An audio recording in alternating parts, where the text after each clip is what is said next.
Hello hi friends, good morning అందరికీ. Prepare అవుతున్నారా? ఎలా ప్రిపేర్ అవుతున్నారు? సో నేను నిన్న పెట్టవలసిన వీడియో అనేది ఈరోజు నేను అప్లోడ్ చేస్తున్నాను. ఎందుకంటే డేటా అనేది సరిగా లేదు, అసలు లేదు. కాబట్టి నేను ఈరోజు అప్లోడ్ చేయడం వలసి వచ్చింది. కాబట్టి నేను ప్రిపేర్ అవుతున్నానో నేను మీతో షేర్ చేయాలనుకుంటున్నాను. ఇంకా వచ్చేసి దేశంలో ఎన్నికలు నిర్వహించేవి కేంద్ర ఎన్నికల సంఘము. మన దేశంలో ఎన్నికలు నిర్వహించడం చాలా కష్టం. ఎందుకంటే విశాలమైన దేశం కాబట్టి, నిరక్షరాస్యత అతి ఎక్కువ జనాభా కాబట్టి ఇంకా టైం అనేది చాలా తక్కువ ఉంది ఫ్రెండ్స్.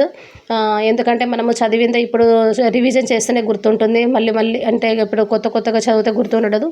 కాబట్టి నేనైతే ఇప్పుడు ఇంకా ప్రాక్టీస్ బిట్స్ అనేసి నేను ప్రిపేర్ అవుతున్నాను. ఈ కాంపిటీషన్ బుక్, ఈ విజేత కాంపిటీషన్ బుక్ నుండి అయితే మనకి ఫస్ట్ ఎక్స్ప్లెనేషన్ ఇస్తారు. ఇంకా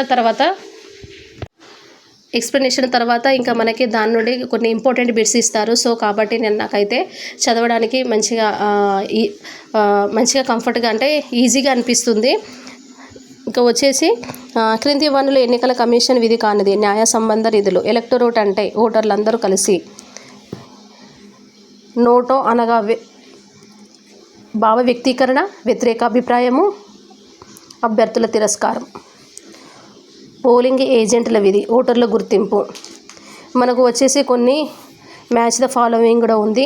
చీఫ్ ఎలక్షన్ కమిషనర్, ఇది ఎక్కడంటే ఢిల్లీ. ఇంకా రిటర్నింగ్ ఆఫీసర్, నియోజకవర్గం. ప్రిసైడింగ్ ఆఫీసర్, పోలింగ్ బూత్లో ప్రతినిధి. పోలింగ్ ఏజెంట్, పోలింగ్ బూత్ నిర్వహణ. ముసాయిదా సంఘానికి నాయకుడు ఎవరు? Doctor BR Ambedkar. ఇక్కడ మనమైతే రెండు గుర్తుపెట్టుకోవాలి. భారత రాజ్యాంగ సభ అధ్యక్షుడు అంటే బాబు రాజేంద్ర ప్రసాద్.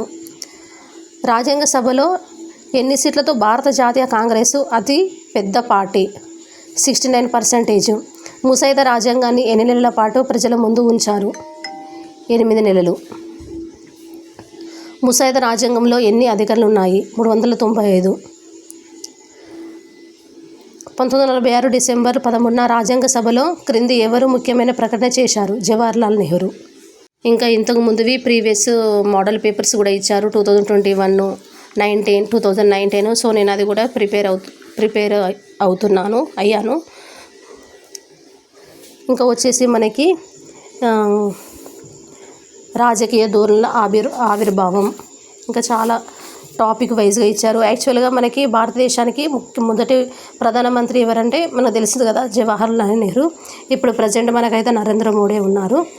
ఎప్పుడంటే మే 26, 2014 నుండి అతనే మనకి ఇంకా అది కంటిన్యూ అవుతున్నాడు. ఇంకా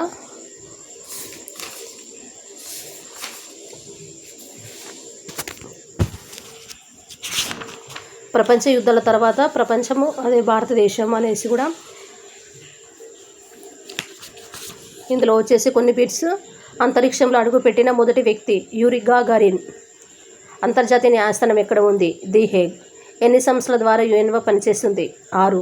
అలీనోద్యమ మొదటి సమావేశం ఎక్కడ జరిగింది? బాండు. అణుపక్షుల నిషేధము ఎప్పుడు విధించారు? 1985, 91. భారత చైనాల మధ్య యుద్ధం జరిగిన సంవత్సరం 1962. ఇది అండి. ఇంకొకటి స్పీకర్ పదవికి, రాష్ట్రపతి పదవికి ఏకగ్రీవంగా ఎన్నికైన వ్యక్తి నీలం సంజీవరెడ్డి. సరళీకరణ అంటే పెట్టుబడులపై నియంత్రణ సడలింపు. శ్రీలంకకు శాంతి సైన్యాన్ని పంపింది రాజీవ్ గాంధీ. సో నేనైతే ఇంకా 10th వరకు తెలుగు మీడియమే కాబట్టి సో నేను ఈ బుక్ అయితే తీసుకున్నాను. ఎందుకంటే ఇప్పుడు సోషల్ కానీ సోషల్ తెలుగు కానీ ఇలా చదువుకోవడానికి ఈజీగా తొందరగా అర్థమవుతుంది. ఇంకా మనం చదివితే తొందరగా గుర్తుండిపోతుంది. అదే ఇప్పుడు ఇంగ్లీష్ అయితే కొంచెం ఎట్లుంటే తెలియని వాళ్ళకు కొంచెం కన్ఫ్యూజ్గా ఉంటుంది, గుర్తు పెట్టుకోవడానికి చాలా కష్టం కదా. అందుకే మనకి ఎంట్రన్స్ ఎగ్జామ్ అనేది మనకి తెలుగు మీడియం అనేది కాబట్టి సో నేనైతే చూజ్ చేసుకున్నాను. కాంగ్రెస్ నేతృత్వంలో సంకీర్ణ ప్రభుత్వం పేరు యూపీఏ. యాక్చువల్గా నేను ఇంకా ఎవరైతే ఈ వీడియో కొత్తగా చూస్తున్నారో వాళ్ళైతే ఖచ్చితంగా లైక్ చేయండి, సబ్స్క్రైబ్ చేయండి. ఇంకా చదువుకునే వాళ్ళైతే ఖచ్చితంగా మోటివేషన్ చేయండి ఫ్రెండ్స్. ఎందుకంటే చాలామంది ఇప్పుడు మామూలుగా రీల్స్ అందరూ చేస్తారు, వాళ్ళని కూడా ఎంకరేజ్ చేస్తారు. కానీ మాలాంటిగా చదువుకునే వాళ్ళని కూడా మీరు ఎంకరేజ్ చేస్తే చాలా బాగుంటుందండి. మీ ఎంకరేజ్ వల్ల ఇంకా చదువుకోవాలనిపిస్తుంది, ఇంకా ఇంట్రెస్ట్ కూడా వస్తుంది.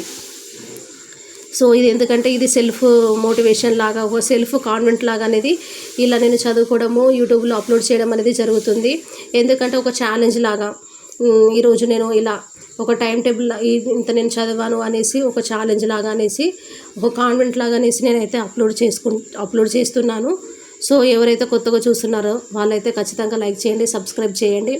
ఎందుకంటే చదువుకున్న దానికి ఖచ్చితంగా జాబు ఉండాలి. జాబు లేకపోతే ఇంత చదివినాం కాబట్టి ఇంకా ఇంత చదివిన దానికి మళ్ళీ మనకి యూజ్లెస్గా ఉంటుంది కాబట్టి ఖచ్చితంగా జాబ్ చేయాలి. కాబట్టి సో నేనైతే ఇంకా 2 ఇయర్స్ ఇంతకుముందు అయితే నేను జాబ్ చేశాను, టీచింగ్ జాబే.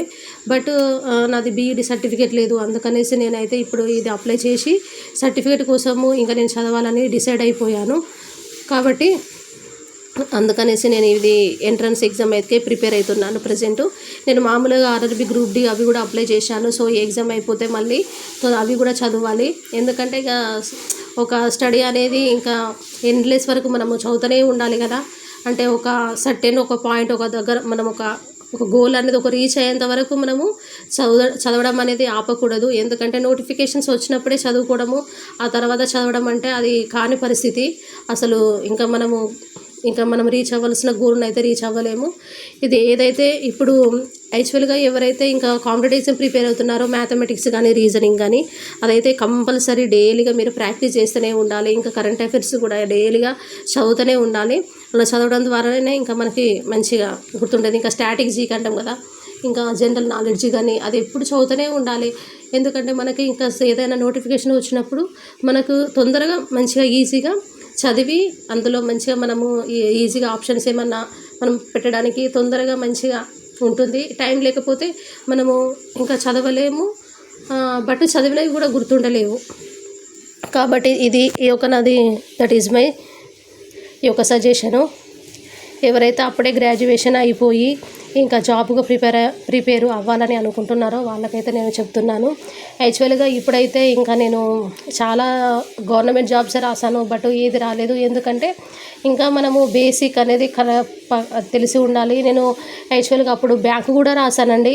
సో కానీ నేను తెలుగు మీడియం నుండి ఇంగ్లీష్ మీడియంలో అప్పుడు నాకు చాలా కష్టం అయిపోయింది. నేను అంత పెద్ద అంటే క్లెవరు అని చెప్పడం లేదు. ఓకే, ఇంకా చదవగలను, మరి నేను అంత చదవలేనని కాదు. అంటే ఒక మినిమము ఒక వచ్చేది మార్క్స్ కానీ నేను అందులో నాకు ఒక